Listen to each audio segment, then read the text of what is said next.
Hello world, from whichever time zone you're catching me from, my name is MD90. Welcome to my YouTube channel. If you're not subscribed to the channel, make sure you hit that subscribe button, turn on the bell notification to all so that you do not miss the uploads that come up. And the easiest way for you to navigate the channel is to head to the playlist. You'll find videos curated for you based on your interest. So if you're interested in the Kutika podcast, you'll find a playlist for that. For news and trends, there's a playlist for that. Exclusive with MD90, a bunch of playlists that are created based on your interest. So the easiest way to navigate the channel is head straight to the playlist and you'll find what you're here for. Consider becoming a member of the channel. Right next to the subscribe button is the join button. You click on the join button so that you can become a member of the channel. You support the team on the production and a number of things that we're doing here, and we appreciate that.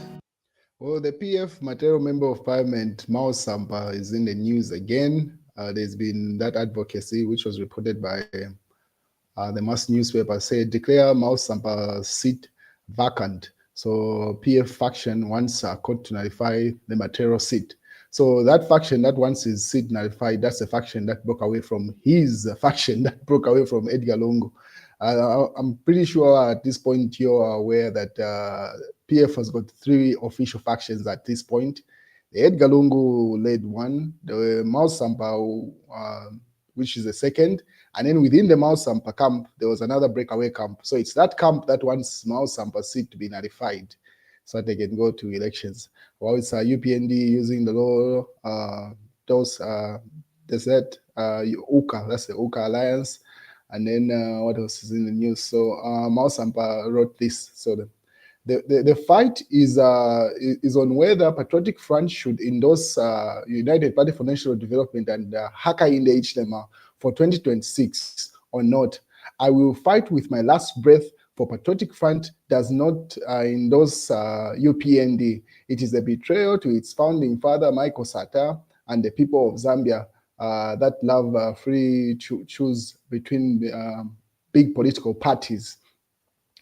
So Sampa sent a shot to the UPND. They are saying why that particular message is coming through from that faction to say his seat should be nullified. It's been pushed by the UPND and the President Hakainde Hichilema because they want one faction of PF to endorse Hakainde Hichilema and endorse the UPND in the 2026 upcoming general elections. So Sampa says he has vowed there won't be any endorsement from the PF towards the UPND, and he's going to fight until his last breath, he says.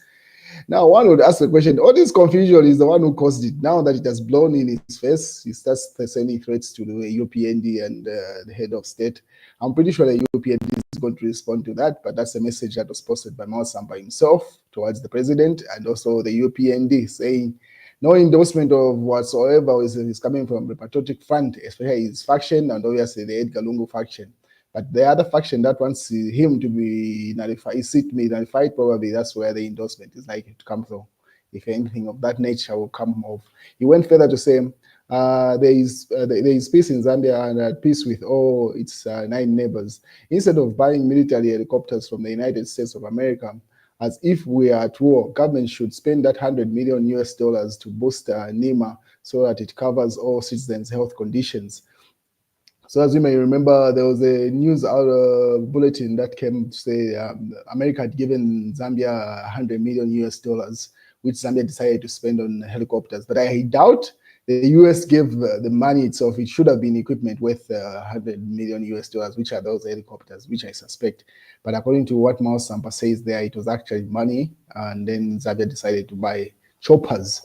And then Masheke Akashambata responds to them, helicopters are used for disaster and emergencies, supplies, civilians. I will be glad someone else represents material. That's a UPND supporter from the US, a Zambian citizen, shooting at the material member of parliament saying, material might as well get a new member of parliament, according to him, not Sampa.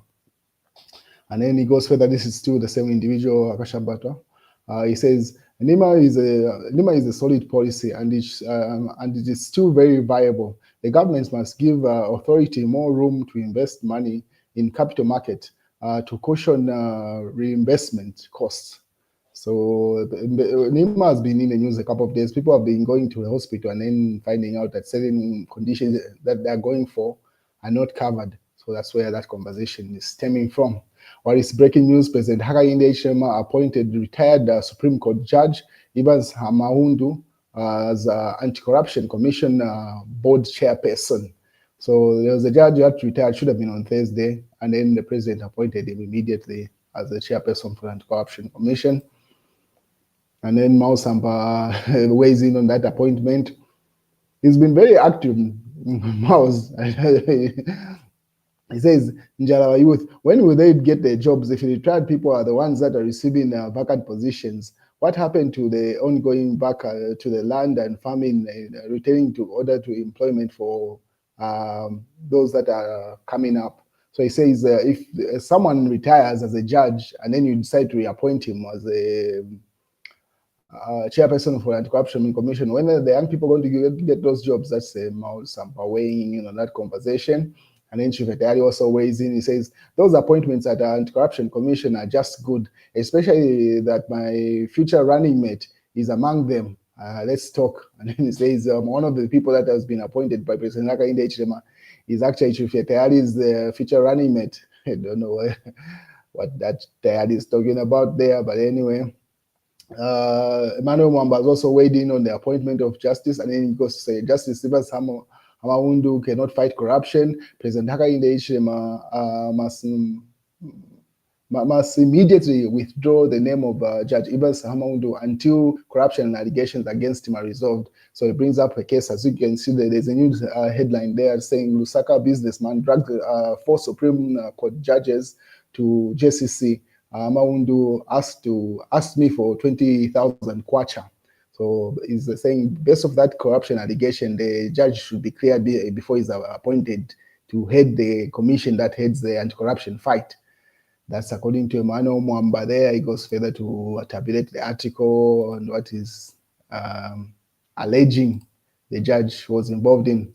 While is Munia Zulu, member of parliament, apparently, if your name hasn't been submitted to the bank by some officials from State House, self-loan, there is no. So there's some loan issue that has been going on for most civil servants as well as is going on there.